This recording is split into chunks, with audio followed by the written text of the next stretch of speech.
ನಿನ್ನೆ ಮೈಸೂರಿನಲ್ಲಿ ಈಗ ಪ್ರಶ್ನೆ ಕೇಳಿದ್ರು ಪತ್ರಿಕೆಯವರು, ಯುದ್ಧ ಮಾಡ್ತಕ್ಕಂಥ ಅಗತ್ಯ ಇದೆಯಾ ಈಗ ಅಂತೇಳಿ. ನಾನು ಹೇಳಿದೆ ಯುದ್ಧ ಮಾಡ್ತಕ್ಕಂಥ ಅಗತ್ಯ ಇಲ್ಲ ಈಗ, ಆದರೆ ಭಯೋತ್ಪಾದನೆಯನ್ನ ಬೇರು ಸಹಿತ ಕಿತ್ತಾಡ್ತಕ್ಕಂಥದ್ದು ಅತ್ಯಂತ ಅವಶ್ಯ, ಭದ್ರತೆಯನ್ನ ಜನರಿಗೆ ಕೊಡ್ತಕ್ಕಂಥದ್ದು ಅತ್ಯಂತ ಅವಶ್ಯ.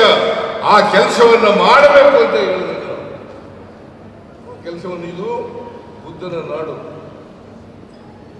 ಭಾರತ ಬುದ್ಧನ ನಾಡು. ನಾವು ಶಾಂತಿ ಪ್ರಿಯರು, ಯಾರ ಮೇಲೂ ಕೂಡ ಅನಗತ್ಯವಾಗಿ ಯುದ್ಧವನ್ನು ಮಾಡಲ್ಲ. ಅನಿವಾರ್ಯವಾದರೆ ಪಾಕಿಸ್ತಾನದ ಮೇಲೂ ಕೂಡ ಯುದ್ಧ ಮಾಡಬೇಕಾಗ್ತದೆ. ನಮ್ಮ ದೇಶದ ಅಖಂಡತೆಯನ್ನ, ಸಾರ್ವಭೌಮತೆಯನ್ನ ಯಾರು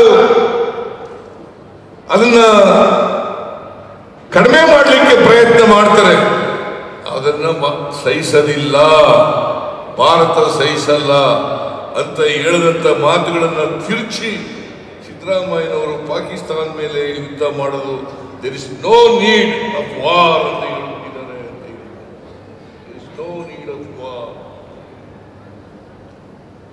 ನಾವು ಯಾವತ್ತೂ ಕೂಡ ದೇಶಕ್ಕೆ ಧಕ್ಕೆ ಆದರೆ, ದೇಶದ ಸಾರ್ವಭೌಮತೆಗೆ ಧಕ್ಕೆ ಆದರೆ, ದೇಶದ ಅಖಂಡತೆಗೆ ಧಕ್ಕೆ ಆದರೆ, ನಮ್ಮ ನೆಲ ಜಲಕ್ಕೆ ಧಕ್ಕೆ ಆದರೆ ಯಾವತ್ತೂ ನಾವು ಸುಮ್ಮನಿರಲ್ಲ.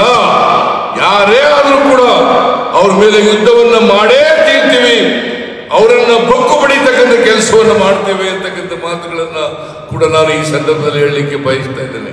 ಆದ್ರೆ ನಿನ್ನೆ ಹೇಳಿದ್ದು, ಇವತ್ತು ಪಾಕಿಸ್ತಾನ ಮೇಲೆ ಯುದ್ಧ ಮಾಡ್ತಕ್ಕಂಥ ಅಗತ್ಯ ಇಲ್ಲ, ಅನಿವಾರ್ಯವಾದರೆ ಯುದ್ಧ ಮಾಡೋಣ. ಇದು ಬುದ್ಧನ ನಾಡು, ಬಸವಣ್ಣನ ನಾಡು. ಅದರಿಂದ ಅದನ್ನು ನಾವು ಶಾಂತಿ ಪ್ರಿಯರು ನಾವಾಗಿದ್ದು ಯಾರ ಮೇಲೂ ಕೂಡ ಯುದ್ಧ ಮಾಡಲಿಕ್ಕೆ ಹೋಗಲ್ಲ.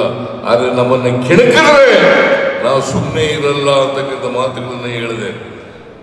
ಯಾಕೆಂತಂದ್ರೆ ಈ ಕಾಶ್ಮೀರದಲ್ಲಿ ಮೊನ್ನೆ ನಡೆದಂತ ಘಟನೆ,